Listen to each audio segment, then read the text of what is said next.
Hello बच्चों, let's read the question first. In each of the following questions, a statement of assertion that is A is given followed by corresponding statement of reason R.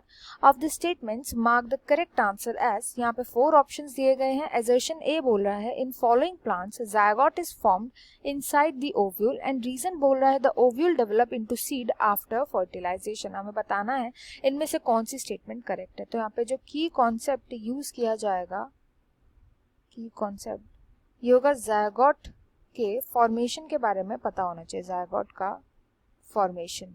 तो जो यहाँ पे assertion बोल रहा है, assertion का जो स्टेटमेंट बोल रहा है कि फ्लावरिंग प्लांट्स के अंदर ज़ायगोट बनता है ओव्यूल के अंदर. तो पहले एक बारी देख लेते हो ओव्यूल होता क्या है. तो ऐसे करके जो कार्पेल होता है female reproductive part of plant, ऐसे कार्पेल का नीचे जो बल्जिंग पार्ट होता है इसको बोला जाता है ओवरी.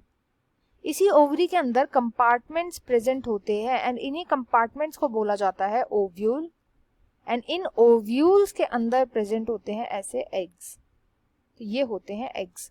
तो ये बात तो सही है कि जब ओव्यूल के अंदर एग्स प्रेजेंट है, अब जब एग्स ओव्यूल के अंदर होते हैं तो स्टामेन्स के थ्रू जो रिलीज किया हुआ होता है पॉलन, ये पॉलन ट्यूब के थ्रू आता है, पॉलन ट्यूब के थ्रू एंटर करता है, पॉलन ट्यूब के थ्रू पहुंचता है एग तक, एग के साथ फर्टिलाइज करके बनाता है जायगोट.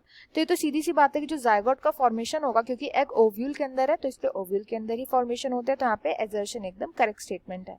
रीजन यहाँ पे बोल रहा है कि ovule develop into seed after fertilisation. तो ये भी एकदम करेक्ट बात बोली गई है कि जो ओव्यूल होता है सबसे पहले तो यहाँ पे डबल फर्टिलाइजेशन देखने को मिलता है. डबल फर्टिलाइजेशन के बाद हमें मिलता है एम्ब्रायो एंड एंडोस्पर्म. ये दो चीजें देखने को मिलती है, एम्ब्रायो एंड एंडोस्पर्म, ये दो चीजें देखने को मिलती है. यहाँ पे से जो ये एम्ब्रायो होता है ये बनता है जायगोट से, एंड एंडोस्पर्म जो बनता है वो बनता है प्राइमरी एंडोस्पर्म न्यूक्लियस से, यानी कि PEN से, that is primary endosperm nucleus से. एंड इसको एनक्लोज करने वाला जो ओव्यूल होता है वो बन जाता है इनटू सीड, एंड ओव्यूल को एनक्लोज करने वाली जो ओवरी होती है वो बन जाती है फ्रूट. तो यस, यहाँ पे जो स्टेटमेंट लिखा गया है रीजन ये भी करेक्ट है.